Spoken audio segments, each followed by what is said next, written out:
Simplify evolution. അപ്പം നമ്മൾ ഇന്നത്തെ ക്ലാസ്സിൽ എന്തൊക്കെ ഡിസ്കസ് ചെയ്യും നോക്കാം. നമ്മൾ എങ്ങനെയാണ് യൂണിവേഴ്സ് ഒറിജിൻ ചെയ്തത്, അത് കഴിഞ്ഞ് എങ്ങനെയാണ് എർത്ത് ഒറിജിൻ ചെയ്തത്, അത് കഴിഞ്ഞ് ലൈഫ് എങ്ങനെയാണ് ഒറിജിൻ ചെയ്തത്, എന്തൊക്കെ തിയറീസ് ആണ് ലൈഫ് ഒറിജിൻ ഓഫ് ലൈഫായിട്ട് റിലേറ്റ് ചെയ്ത് എന്തൊക്കെ തിയറീസ് ഉണ്ട്, ഇതൊക്കെ നമ്മൾ ഡിസ്കസ് ചെയ്യും. അപ്പോൾ നമുക്ക് first origin of the universe നോക്കാം. അപ്പോൾ യൂണിവേഴ്സ് എന്ന് പറയുന്നത് it is around 20 billion years old and it is comprise of huge clusters of Galaxy. ഈ ഗാലക്സി എന്ന് പറഞ്ഞാൽ it contain stars and clouds of gas and dust, അതിനെയാണ് Galaxy എന്ന് പറയുന്നത്. അപ്പോൾ ഈ ഒരു യൂണിവേഴ്സ് ഒറിജിൻ ചെയ്തത് എക്സ്പ്ലെയിൻ ചെയ്യുന്ന ഒരു തിയറി ഉണ്ട്, അതാണ് ബിഗ് ബാങ് തിയറി എന്ന് പറയും. അപ്പൊ ഈ ഒരു തിയറി അനുസരിച്ച് പറയുന്നുണ്ട് പെട്ടെന്ന് ഒരു ഹ്യൂജ് എക്സ്പ്ലോഷൻ നടക്കുന്നു, അങ്ങനെ യൂണിവേഴ്സ് എക്സ്പാൻഡ് ചെയ്യുന്നു, ടെമ്പറേച്ചർ നന്നായിട്ട് കുറഞ്ഞു, ഹൈഡ്രജൻ ഹീലിയം ഉണ്ടായി. ഓക്കെ, അങ്ങനെ ഗാലക്സീസ് ഉണ്ടാവുന്നത് തന്നെ ഈ ഗ്യാസുകളൊക്കെ കൂടി കണ്ടൻസ് ചെയ്തിട്ടാണ് ഗാലക്സീസ് ഉണ്ടാവുന്നത്. അപ്പൊ ഇങ്ങനെയാണ് യൂണിവേഴ്സ് ഒറിജിൻ ചെയ്തത്. ഇനി എർത്ത് എങ്ങനെയാണ് ഒറിജിൻ ചെയ്തത് നോക്കാം. അത് എർത്ത് എന്ന് പറയുന്ന സംഭവം നമ്മളുടെ എർത്ത് ഫോം ചെയ്തേക്കുന്നത് 4.5 ബില്യൺ ഇയേഴ്സ് ബാക്ക്. ഓക്കെ, അന്നേരം നമ്മളുടെ എർത്ത് സർഫസ് എന്ന് പറയുന്നത് കവേർഡ് ചെയ്തിരിക്കുന്നത് വാട്ടർ വേപ്പറും മീഥേനും കാർബൺ ഡയോക്സൈഡും അമോണിയ കൊണ്ടാണ്. ഓക്കെ, ഈ ഒരു സണ്ണിൽ നിന്ന് വരുന്ന UV റേസ് ആണ് വാട്ടറിനെ ഹൈഡ്രജൻ ഓക്സിജനുമായിട്ട് സ്പ്ലിറ്റ് ചെയ്യുന്നത്, ബ്രോക്കപ്പ് ചെയ്യുന്നത്. അങ്ങനെ ഹൈഡ്രജൻ എസ്കേപ്പ് ചെയ്യുകയും ഈ ഒരു ഓക്സിജൻ അമോണിയയും മീഥേനുമായി ചേർന്ന് വാട്ടർ, കാർബൺ ഡയോക്സൈഡും മറ്റുള്ള ഗ്യാസസും ഉണ്ടാവുന്നുണ്ട്. ഇതിന്റെ കൂടെ തന്നെ ഓക്സോൺ ലെയറും ഫോം ചെയ്യുന്നുണ്ട്. അങ്ങനെ വാട്ടർ വേപ്പറൊക്കെ കൂടി കൂൾ ചെയ്ത് മഴയാവും. ഈ മഴ ഇങ്ങനെ എർത്ത് സർഫസിലുള്ള ഡിപ്രഷനിലൊക്കെ വന്ന് ഫില്ല് ചെയ്ത് അങ്ങനെ വാട്ടർ ബോഡീസും ഉണ്ടായി. ഓക്കെ, ഇതാണ് ഒറിജിൻ ഓഫ് എർത്തിൽ പറയുന്നത്. അപ്പൊ ഒറിജിൻ ഓഫ് എർത്ത് എന്ന് പറയുന്നത് 4.5 ബില്യൺ ഇയേഴ്സ് ബാക്ക്. അന്നേരം നമ്മുടെ എർത്തിൽ ഉണ്ടായിരുന്ന ഗ്യാസസ് എന്ന് പറയുന്ന water vapour, methane, carbon dioxide and ammonia. അതിൽ ഈ വാട്ടറിനെ UV റേസ് വന്ന് പതിക്കുമ്പോൾ വാട്ടർ സ്പ്ലിറ്റ് ചെയ്ത് ഹൈഡ്രജനും ഓക്സിജനായിട്ട് മാറുന്നുണ്ട്. അതിൽ ഹൈഡ്രജൻ എസ്കേപ്പ് ചെയ്ത് പോകും, ഓക്സിജൻ എന്ത് ചെയ്യുന്നുണ്ട്, അമോണിയയും മീഥേനുമായിട്ട് ചേർന്ന് വാട്ടറും കാർബൺ ഡയോക്സൈഡും മറ്റുള്ള ഗ്യാസസും ഉണ്ടാവുന്നുണ്ട്. എന്നിട്ട് പിന്നീട് ഓസോൺ ലെയറും ഫോം ചെയ്യുന്നുണ്ട്.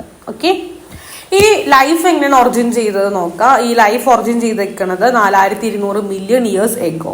അപ്പൊ ധാരാളം തിയറീസ് അതിൽ പറയുന്നുണ്ട്. അതിൽ ഒന്നാമത്തെ തിയറിയാണ് തിയറി ഓഫ് സ്പെഷ്യൽ ക്രിയേഷൻ. ഈ ഒരു തിയറിയിൽ പറയുന്നതെന്ന് പറഞ്ഞാൽ ദൈവമാണ്, ഇതൊരു തിയറി ഓഫ് ഡിവൈൻ ക്രിയേഷൻ എന്ന് പറയുന്നുണ്ട്. ഇതിൽ പറയുന്നത് ദൈവമാണ് ഈ ജീവജാലങ്ങളെയൊക്കെ ഉണ്ടാക്കിയതെന്നാണ് ഈ ഒരു തിയറിയിൽ പറയുന്നത്. രണ്ടാമത്തെ തിയറിയാണ് തിയറി ഓഫ് പാൻസ്പെർമിയ അഥവാ കോസ്മോസോയിക് തിയറി എന്ന് പറയുന്നത്. ഇതിൽ പറയുന്നത് എന്ന് പറഞ്ഞാൽ പുറത്ത് ഔട്ടർ സ്പേസിൽ നിന്ന് കുറച്ച് പാൻസ്പെർമിയയുടെ സ്പോഴ്സുകൾ ഇവിടെ വന്ന് അതിൽ നിന്നാണ് കുറച്ച് ലിവിങ് ഫോംസുകൾ ഡെവലപ്പ് ചെയ്തതെന്നാണ് തിയറി ഓഫ് പാൻസ്പെർമിയ അഥവാ കോസ്മോസോയിക് തിയറി എന്നും ഇതിന് പറയുന്നുണ്ട്. ഓക്കെ, ഇനി തിയറി ഓഫ് സ്പോണ്ടേനിയസ് ജനറേഷൻ എന്ന് പറഞ്ഞാൽ എന്താണ്, പെട്ടെന്ന്, അതായത് ജീവനില്ലാത്ത വസ്തുവിൽ നിന്ന് ലൈഫ് പെട്ടെന്ന് ഒറിജിനേറ്റ് ചെയ്തതെന്നാണ് തിയറി ഓഫ് സ്പോണ്ടേനിയസ് ജനറേഷൻ പറയുന്നത്. ഓക്കെ, നമ്മൾ ഈ ഒരു തിയറി ഓഫ് സ്പോണ്ടേനിയസ് ജനറേഷനെ തന്നെ തിയറി ഓഫ് അബയോജൻസിസ് എന്ന് പറയും, തിയറി ഓഫ് ഓട്ടോജെനസിസ് എന്നൊക്കെ പറയാറുണ്ട്. ഇനി അടുത്തൊരു തിയറിയാണ് തിയറി ഓഫ് ബയോജെനസിസ്. അപ്പൊ അബയോജെനസിസ് എന്ന് പറഞ്ഞാൽ ജീവനില്ലാത്തതിൽ നിന്ന് ലൈഫ് ഒറിജിനേറ്റ് ചെയ്തു എന്നാണ് പറയുന്നത്.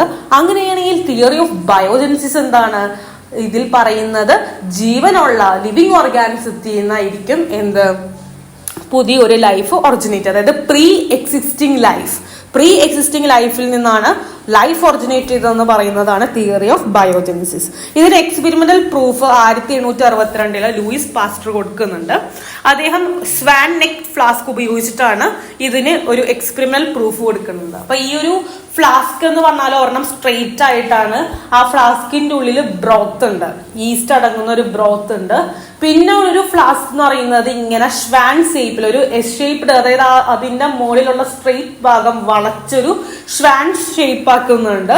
എന്നിട്ട് അതിലും ബ്രോത്ത് ഉണ്ട്. അപ്പൊ അദ്ദേഹം നിരീക്ഷിച്ചപ്പോൾ മനസ്സിലായി ഈ സ്ട്രെയിറ്റ് ആയിട്ടുള്ള ഫ്ലാസ്ക് ആയിരുന്നു. അപ്പൊ പെട്ടെന്ന് മൈക്രോ ഓർഗാനിസം കയറി അതിൽ നിന്ന് പുതിയ ലൈഫ്, അതായത് മൈക്രോ ഓർഗാനിസം മൾട്ടിപ്ലൈ ചെയ്ത് പുതിയ ലൈഫ് ഒറിജിനേറ്റ് ചെയ്തിട്ടുണ്ട് എന്ന് അദ്ദേഹത്തിന് മനസ്സിലായി.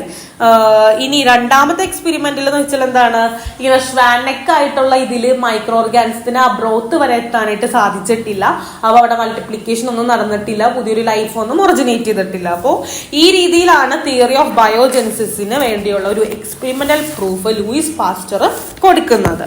ഓക്കെ, ഇനി അടുത്തൊരു തിയറി ഉണ്ട്, തിയറി ഓഫ് കെമിക്കൽ എവല്യൂഷൻ. ഇതിനെ തന്നെ നമ്മൾ ഒപ്പാരിൻ ഹാൽഡീൻ തിയറി എന്ന് പറയാറുണ്ട്. അപ്പൊ ഈ തിയറിയിൽ പറയുന്നത് എന്താണ്, ലൈഫ് ഒറിജിനേറ്റ് ചെയ്തത് വാട്ടറിലാണ്. വാട്ടറിൽ ധാരാളം സീരീസ് ഓഫ് കെമിക്കൽ റിയാക്ഷന്റെ ഫലമായിട്ടാണ് ലൈഫ് ഒറിജിനേറ്റ് ചെയ്തതെന്നാണ് തിയറി ഓഫ് കെമിക്കൽ എവല്യൂഷനിൽ പറയുന്നത്.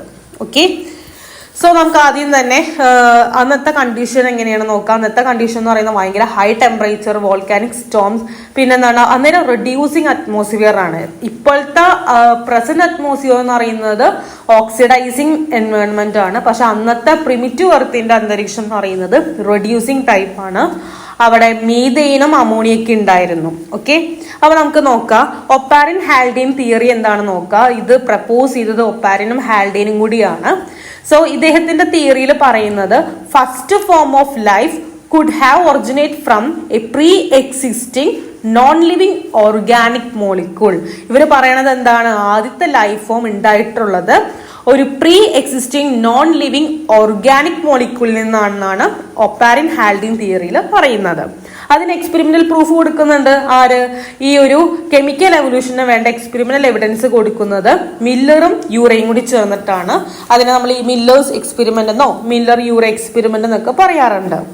അപ്പൊ അദ്ദേഹം അത് എന്ത് ചെയ്തു, പണ്ടത്തെ രീതിയിലുള്ള അതേ അന്തരീക്ഷം ക്രിയേറ്റ് ചെയ്യണം, എക്സ്പെരിമെന്റലി ലാബിൽ ചെയ്യണം. ഓക്കെ, അപ്പൊ അദ്ദേഹത്തിന്റെ എക്സ്പെരിമെന്റൽ സെറ്റപ്പ് നോക്കുകയാണെങ്കിൽ ഒരു ക്ലോസ്ഡ് ഫ്ലാസ്ക് ഉണ്ട്, അതിൽ മീഥെയ്നും അമോണിയയും ഹൈഡ്രജനും വാട്ടർ വേപ്പർ ഒക്കെ ഉണ്ട്. അതുകൂടാതെ അന്നത്തെ ടെമ്പറേച്ചർ 800 ഡിഗ്രി സെൽഷ്യസ് ടെമ്പറേച്ചറും കൊടുക്കുന്നുണ്ട്. അതുകൂടാതെ ഇലക്ട്രിക് ഡിസ്ചാർജും ക്രിയേറ്റ് ചെയ്യുന്നുണ്ട്. സോ കറക്റ്റ് നോക്കുമ്പോൾ പ്രിമിറ്റീവ് അറ്റ്മോസ്ഫിയറിന്റെ സെയിം അറ്റ്മോസ്ഫിയർ തന്നെയായിരുന്നു.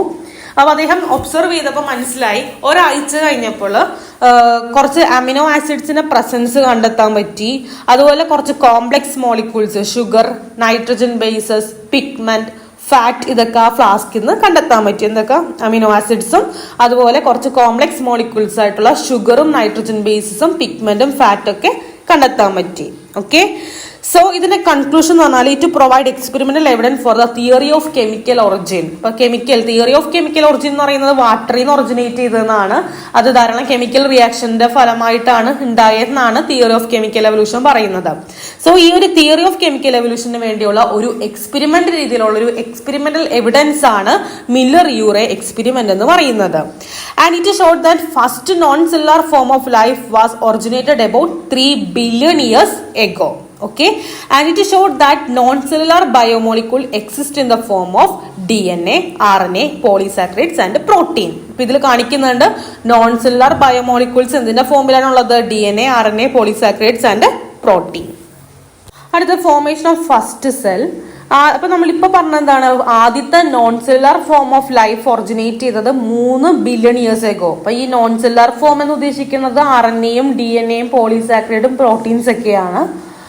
ഇനി ആദ്യത്തെ first cellular form, non cellular form ഉണ്ടായത് 3 billion years ago ആണെങ്കിൽ ആദ്യത്തെ സെല്ലുലാർ ഫോം ഉണ്ടായതെന്നാണ് 2000 million years ago ആണ്. Okay, and these might have been single celled formed in aquatic environment. Okay, നമ്മൾ എന്തൊക്കെ പറഞ്ഞു, യൂണിവേഴ്സ് ഒറിജിൻ ചെയ്തത് 20 billion years ago എന്ന് പറഞ്ഞു. എർത്ത് ഒറിജിൻ ചെയ്തത് 4.5 billion years ago ആണ്.